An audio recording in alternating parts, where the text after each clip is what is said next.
Good morning, ladies and gentlemen. I'm truly honored to address you all today at the inaugural session on this esteemed gathering. As we stand at the dawn of a new era, the topic, innovation-driven growth strategies for 2030, is of paramount importance for the business and the business leaders like you. We find ourselves at the time of an unprecedented change. By 2030, the challenges what we are going to face are not going to be merely competition. We'll grapple with the disruptive potential of these emerging technologies, the ever-shifting sands of consumer expectations, and the disruptive potential of emerging, the global economic shift what we have been observing for the last so many years now, and that's something which will continue. The business landscape is already experiencing some of it and transforming itself to adapt to this. The transformation today, as we see, are characterized by various things like rapid technological advancement in digital technology, like AI, ML, cloud, blockchain, to name a few. Consumer behavior is shifting towards e-commerce and hyper-personalization. The gig economy and sustainability are already reshaping the employment model and the corporate practices. The data-driven decision-making is becoming standard, and remote working tools are a necessity in the armor for any corporate today. And the global economic shift is already happening, and India is one of the leaders in that. In this complex environment, the capacity to innovate becomes not just advantageous, but essential for every organization. Successful organizations are those who are able to innovate, adapt, and anticipate the change and transforming itself ahead of time. Now, path to achieve this innovation-driven growth are multifaceted. Today, I'll be talking about the three most important aspects of it as I see it. Number one, it begins with embracing the technological advancement. See, digital technologies are not just trends. These are the tools reshaping industries and all industries. AI, ML, we have been already seeing it is being used for predictive analytics, fraud detection, personalization recommendations for organizations, demand forecasting, and with generative AI, we are perfecting it to a different level. And to that extent, we are also seeing generative AI is helping us to create images based on the way we want to project our ideas. IoT helps us to connect a product, and with that, it helps us to monitor the performance of that product or that equipment remotely and get the best utilization of the resources associated with that equipment or the product. And with that, it helps us to get a different level of efficiency in our product and services. Blockchain, the cryptocurrencies, as we know, works on the principle of blockchain. But even in organizations, we have been seeing that blockchain technologies are being used to make the supply chain transparent, and with that, offering the level of efficiency which was unprecedented earlier. We are also seeing the fruits of blockchain technologies in healthcare as well as in government services. 5G technology promises faster data speed and connectivity across broad device category. And with that, we are seeing the innovations in autonomous driving, smart cities are emerging, and also we have been already talking about remote surgeries.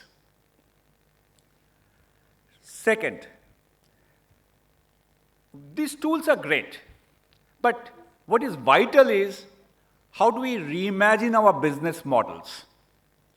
Traditional paradigm will need to evolve to accommodate these technologies to adapt to the changing business dynamics in the market today. Let's look at a few of the examples of it. Number one, implementation of subscription-based services. All of us know Netflix, and now we have been seeing the similar models getting into other businesses or the parts of the businesses. Platform-based business model, Uber, Airbnb, and now we are looking at the similar platform-based initiatives coming into completely different industries like BFSI, retail, to name a few, and even in manufacturing in some of the cases. Circular economy principle, and that's something which is interesting. Patagonia clothing. If you haven't heard about it, please Google it later. You'll understand the way they created their business model and their revenue stream around a very innovative business model which we call circular economy principle. Product as a service. Again, you have heard Rolls-Royce jet engine services.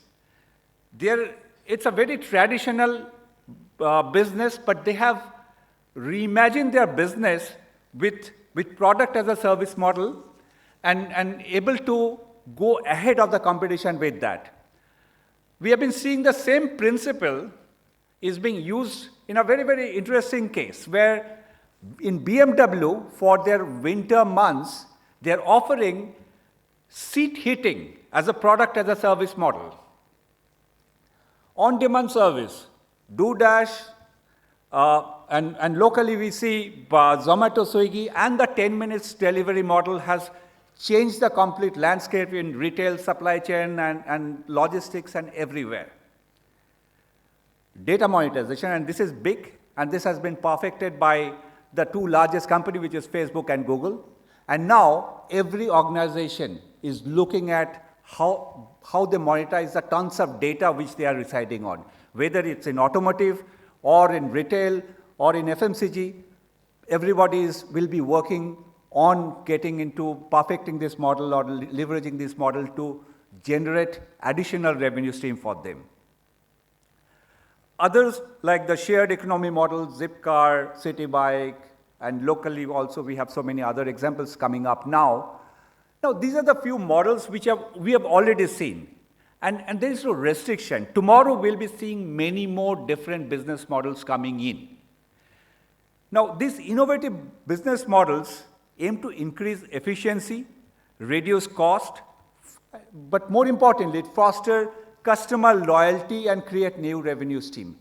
And these are backed by all these digital technologies, what we have been talking about.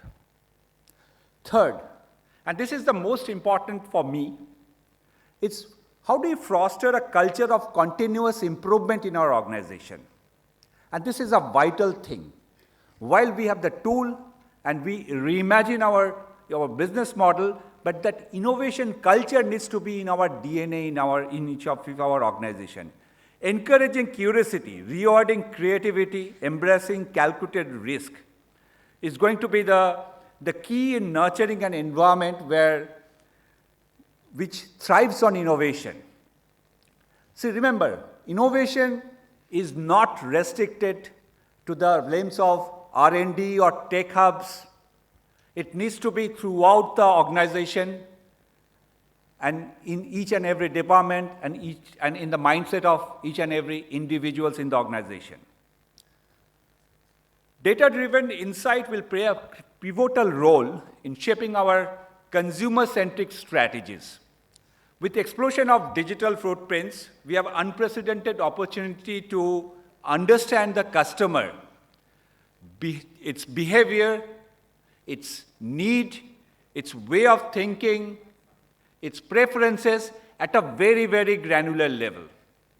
Leveraging this data to develop the personalized experience, or hyper-personalized experience you may call it, is not only going to enhance your customer satisfaction, but also going to drive the loyalty and, very importantly, advocacy.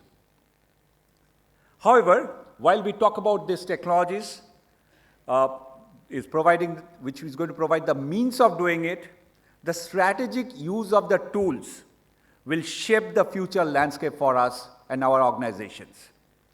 We must ensure our growth strategies are flexible, because what we think today, tomorrow might not be exactly the same, so we need to be flexible from that standpoint. It needs to be forward-thinking.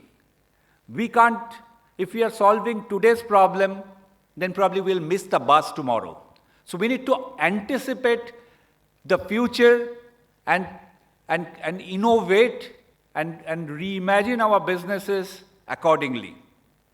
And lastly, it needs to be deep-rooted in innovation. The same way of working is not going to take us where we want to be. It's true for organization, it's true for the business leaders, like all of us over here. Now, this is only unlock the new opportunities, boost operational efficiency, and introduce product and services that resonate with the new market, which is the new consumers, and the dynamics of the market which is there. So that's something which we need to always keep it in mind. That's the context on which we need to operate. In conclusion, the journey towards innovation-driven growth will be challenging, but let me tell you, it's incredibly exciting. It's about seizing the transformative power of technology, reimagining the business model, and create a culture of innovation.